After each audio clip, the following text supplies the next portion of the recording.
Yo, what is good, everyone? I hope you are blessed. I hope your families are blessed. I am back post Ben Nevis.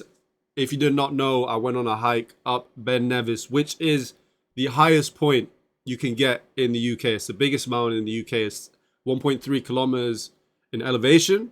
And if you don't know what that means, it means it's very, very high. I was looking like speed trying to get up this mountain. And I thought, instead of doing it in a stream, why not just make a video about it, be a little bit different, and then I can do some edits and show some stuff on the screen, like screenshot this or this or this. Basically, just sharing my experience with the hike and giving my own experience, and any advice that you can take from it. It's probably no advice because I'm about to say don't even do it. Don't do it.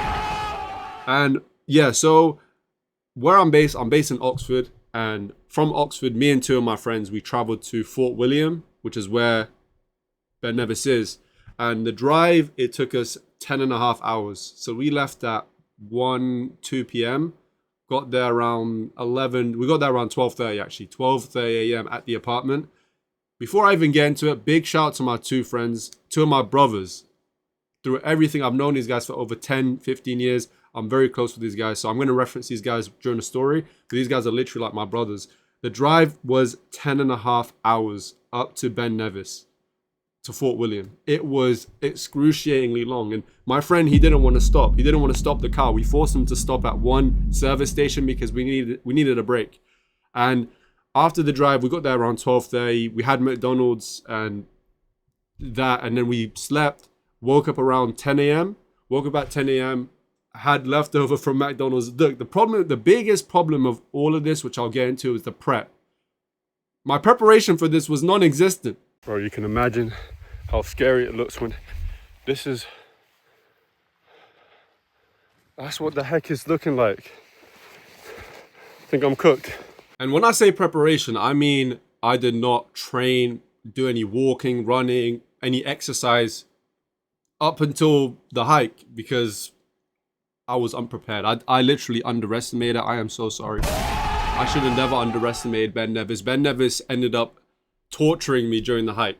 So we had leftover McDonald's. We went to I think it was Lidl. We went to Lidl. We got a few snacks for the trip. Got to Ben Nevis. We started the hike we were supposed to start at 10:30. We ended up starting at 12:30 p.m., which is very late because you never know how long it can take depending on the route that you take. The route my friend had decided that we take is the longest route that you can take. You're going to see all the pictures I'm about to show, the videos. It's called CMD Arit. Oh my God. When I show you this, yeah, this was not what I was expecting from Ben Nevis. This is life or death. This is life or death. What Arit means is a very narrow, rocky road. And I'll get to that point, but once we get there, I was so surprised. And you're going to see in the video my reaction to even seeing it with my own eyes. A lot of this I learned about Ben Nevis on the go. Guys, if you ever plan on doing a big hike, this sounds like just the easiest thing. It's not rocket science. Do your preparation before. If you were like me, I was surprised by everything along the journey. Everything felt like a new experience, like I'm Luffy in One Piece. Everything just felt new. I didn't look into anything behind it. Do you want me to be honest? I'm actually scared for my life. I'm actually scared. Like, this is not what I envisioned Ben Nevis to be. I thought I was hiking, not rock climbing. Like, they're saying I'm gonna have to do this all the way to the peak for the next 2 hours. Someone get a helicopter, please. But around 2 hours into the walk, my quads are cramping already. That's tough. My quads were cramping like crazy near the 2 hour mark. And from that point, it was downhill. For the next 4 hours straight, my quads were cramping like crazy. So yeah, like the first 2 hours of the walk, you're just going up just feels like a big hill. A lot of Greenland, and then a lot of muddy areas, but it's all right, walking up. And let me just say, I was trialing out the hiking poles. The hiking poles were a lifesaver. Shout out to my friend because he told me to buy it, and I really questioned. I was like, is it worth it? I'm about to spend £25 on this. It was the best investment I made. I used that the entire journey. It saved me from just everything. I owe it. I'm going to hang it up somewhere. I'm going to hang it up, frame it. I'm gonna throw my shoes in the trash because I'm gonna explain later why, but it caused a big problem for me later on. So we finished the Greenland area, which is like a 2 hour walk up until that point, and then you get to the Arit. So it's essentially a very narrow, and you'll see a very narrow and rocky path, and it gets to a point where you're actually just rock climbing for most of it. So it took us 2 hours to get to that point. It took us 4 hours to get from the start of the Arit to the end of the Arit, which is obviously Ben Nevis, like the peak of the climb. It took us 4 and a bit hours. And I'll be honest, on the climb up, I was a slow one because my quads were killing me. Like I would walk and then my legs would just stop. Like they would just stop. So I'm walking and my legs are just, they wouldn't be able to function. So I just need to sit down. And obviously my two friends, they were more active, so they were more willing to go a little bit further. One of my friends, he was frying me. Like near the end of the Arit route, he just wanted to rest. And I was like, thank God, man, thank God, alhamdulillah, it's not just me. I was thinking, am I the burden for the team? Because I just constantly wanted to pause. But it was killing me. And the biggest thing was the surprise. The surprise that we was already exhausted. I was exhausted after the 2 hours getting to that point.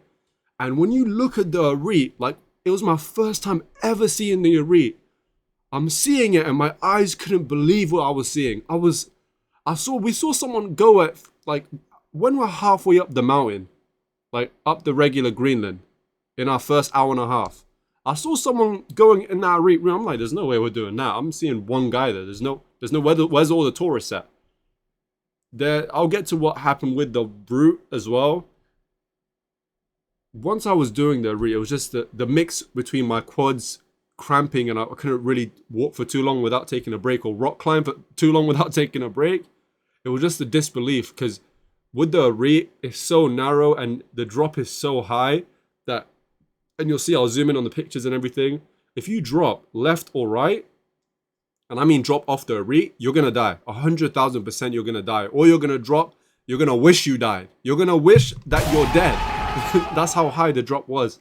And it was, you'll see in the video, I'm about to say, this is life or death. This actually, when I said it, I wasn't even trying to be funny. I was being serious. It was actually life or death. There's no way around it. It was life or death. This is life or death. It was just that thought in my mind that, yo, guys, we might actually, one of us might actually die. And I was praying the Quran, which is the recitation, during pretty much the whole route, because just in case one of us drop, at least that's the last thing we hear. And yeah, so that was such an excruciating climb up to the top. And the biggest thing was that there wasn't many tourists going up that route.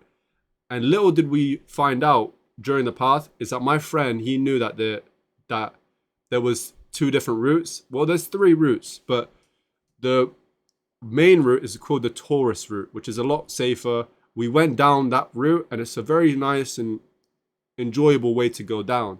And I'm gonna explain why it's later on what happened with that. But we're going up the route, constant stops, constant pain, me constantly complaining, and just excruciating. During the process, the views you'll see in the pictures are amazing. Like some of the best views you'll see, because it's the highest point in the UK. You can't, and everywhere around it's just mountains. And so it's such a beautiful thing to see. But when you're going through it, when I was going through it, I was just thinking, when is this going to end? When am I going to get my rest? Because the guys I was with, they didn't want to eat or drink. They just wanted to climb. And other than it was one of my friends, I was just leading the path. But I was thinking, when is this going to end? My legs are done. I'm finished. I'm tired. When is this going to end? But looking back at all the pictures and the videos, through that I can see, oh wow, actually it was a very, very beautiful experience and the views looked amazing. I wish I would have recorded more, but guys, on the way up and even on the way down, we went down quickly, but on the way up, you're just trying to chug through. You're just trying to beat the hike as soon as you can, just to get over the pain. And obviously we was very aware of the time. We didn't want to get back and it was very dark, because it would just be too hard to walk around with our flashlights. We didn't bring torches, so yeah, that was a big thing as well. We just finished the Ben Nevis hike. We're on the way back. Like, if I was to list things that if he was afraid of, don't do. If you're afraid of hiking, don't do it. If you're afraid of rock climbing, don't do it. If you're afraid of heights, don't do it. If you're afraid of deaths, don't do it. If you're afraid of mosquitoes, don't do it. If you're afraid of snakes, don't do it. If you're afraid of two black people forcing you to go places, don't do it. Yeah, just that list of things right there. And, you know, take it or leave it. Thank you. And one of the big things I want to put into perspective is the difference between the CMD Arit route and the Taurus route. Now, on the way up with the CMD Arit route, I hope I'm pronouncing that right, we had seen probably 6 to 7 or 8 people. 8 people maximum we saw. On the way down, going through the Taurus route, we saw at least 100 people. At least 100 people on the way down. That is how big the difference was. Because when you do your research, you realize why. But as I was going up, I was thinking, where's all the signs saying welcome to Ben Nevis? You know, welcome to Ben Nevis. We love it. Thank you for coming. And all the little signposts pointing you in the right direction and all of those things that you would think would accompany the biggest mountain in the UK. And then even when I got to the top, I was expecting a big sign. I don't know, a few women holding the thing, a few guys holding the thing, and everyone having a big fiesta, a big party, a big welcome to you beat Ben Nevis, welcome. We ain't got none of that, bro. It genuinely felt like we were just in a farmland of mountains, and there is no signs, no anything. Really, the most amount of signs is on the Taurus route, but there is no welcome to Ben Nevis. There is no thank you for beating. You have accomplished Ben Nevis. None of that, and yeah, so the big difference was no one went up the CMD route because it's so dangerous. And unless you're trained, which I was not trained, I was just lucky and blessed by God. Alhamdulillah. We actually survived that. And on the way down, there was so many tourists. And even the people that we met along the way, big shout out to them. There was a dad and his son that gave us so much advice, saying to follow the footpath and be safe and all of those things. People were so friendly, and you say hello to people and they're nice. Even when we got to the top and we actually rested, I had asked for ibuprofen. Like from I saw a bunch of guys and I asked them, does anyone have ibuprofen? My legs are dead. I don't know if I can finish this. Luckily, someone actually gave me ibuprofen and actually boosted me on the way down. On the way down, I was like Speedy Gonzalez. I was going down so quickly. We did not stop. We only stopped once at the waterfall, which you'll see the waterfall was amazing. That was one of the peaks of Ben Nevis. I literally said in the video, this is Ben Nevis. The water was so fresh. You would think the water would be dirty, disgusting, because it's rocks everywhere, dirt, mud, all of those things, and bugs and whatever. The water, you pour it into a bottle and it's crystal clean. It's so clean. You drink it, it's cold, it's refreshing, it's nice, and now you know why they say Highland Springs and all that kind of stuff now. It was really, really good. I must have had at least 5 bottles, and actually that leads into one of the other big things was... This is actually so crazy. Like, look to the left. That's what we're seeing, and then look to the right.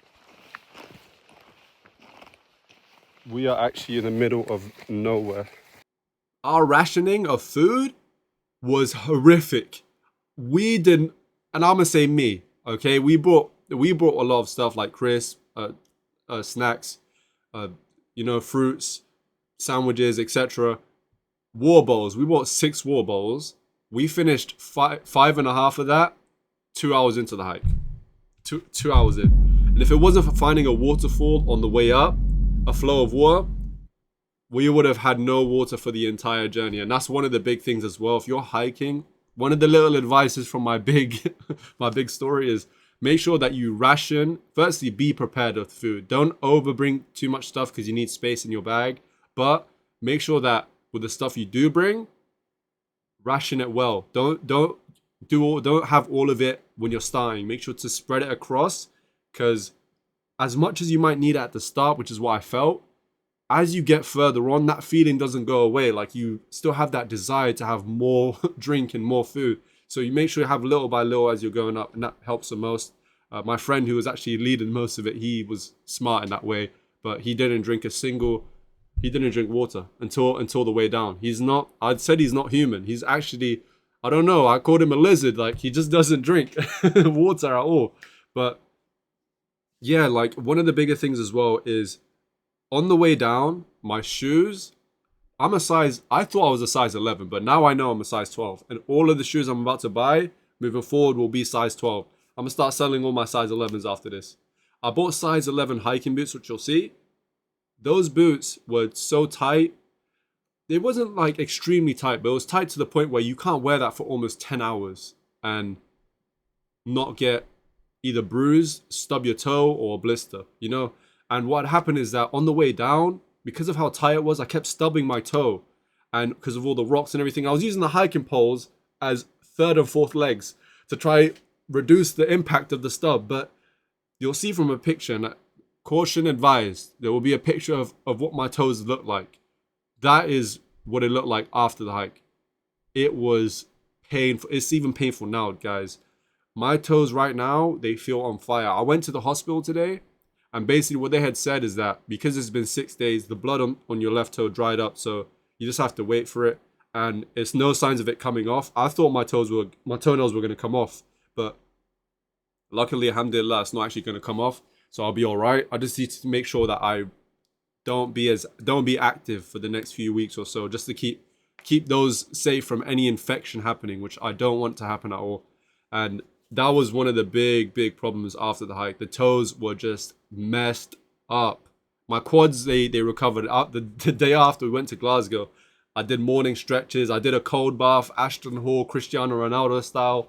I was good, you know, but it's just still my toes now are just really hurting just because of the stubbing on the way down, and that was one of the big problems, unfortunately.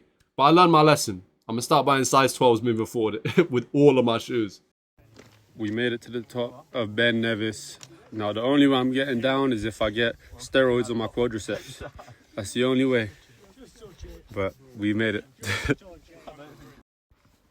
I was just thinking, now I can retire, be a farmer, and then hire these two guys. And in terms of stats and numbers, we spent 9 hours and 45 minutes. You'll see in this sort of stat thing my friend had posted, thanks to him.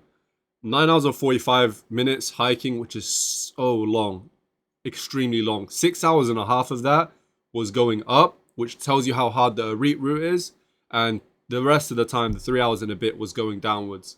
And yeah, that was all right. Going down, we really went so quick. Only stopped once, and the rest we just kind of just went so fast. We literally, the people that we started off going down with, by the time we got to the end, I'm pretty sure they was like halfway. So that just tells you how quick we was going down. But going up, it just took us a long time. And we went 17.9 kilometers, which is a lot, almost a half marathon. But hey, a lot of it was extremely hard because of all the rock climbing aspects of it that I was not expecting at all. Rock climbing was heavy involvement in everything. And that was a big thing. In terms of everything else, breathing was all right. There was no snow at the top. The views were amazing. The weather was fantastic. Before we went, I literally bought a kind of a waterproof tracksuit for the hike. I forgot the jacket before we left, and I left it in Oxford. By the time we got to Fort Williams, I thought, let me just get a waterproof jacket in case. Went to Sports Direct. Me and my friend bought a waterproof jacket and waterproof trousers on top as well. We ended up just carrying the waterproof jacket because there was no need for it at all. It wasn't cold. There was no rain. It was just so hot. Like one of my friend, he was literally wearing a vest the whole time. So yeah, the weather was amazing. So we went at a perfect time. And yeah, everything about it was, in terms of my actual experience of it, it was horrible, excruciatingly difficult, painful, tiring, saddening, but it is a big accomplishment at the end of the day. It's the biggest mountain that you can hike up in the UK, the highest point. You can't get a bigger accomplishment than Ben Nevis in the UK, so that's a big thing. So me and my friends, we did it big, and big shout out to my friends, man. Those guys are like my brothers for real, because we went through so much in the past like 15 years. I've known these guys, I said 10, but it's really 15. I've known these guys for so long, and they're literally like brothers to me. So it was a great experience to have with them and have that time in nature, touching grass. You know how many games I played this year? It was good to touch grass, actually real life touch grass for 10 hours in the highest peak in the UK. So yeah, that was a big thing. And yeah, no, really enjoyed it. In terms of driving, so we spent 20 hours total driving. in 3 days, and we covered 1,000 miles. It took us, it was 485 miles going up, and then we went from Oxford to Fort Williams, climbed Ben Nevis, went from Fort Williams to Glasgow, stayed the night at Glasgow, and then from Glasgow we went back to Oxford. And yeah, the total time was, wow, it was a lot of driving. 20 hours. Imagine doing 20 hours in the span of 3 days in a car. That itself is its own Ben Nevis, to be honest, for me. And big shout out to my friend, because he drove the whole route. He had no issues with driving. We said if he wanted us to drive at any point, we're fine with it. But he pushed through it. Of course, he didn't want to do any stops at service stations because he's a maniac. But big salute to him, because even he put the idea out there to do it, and we all did it. We all accomplished it. It was a big accomplishment.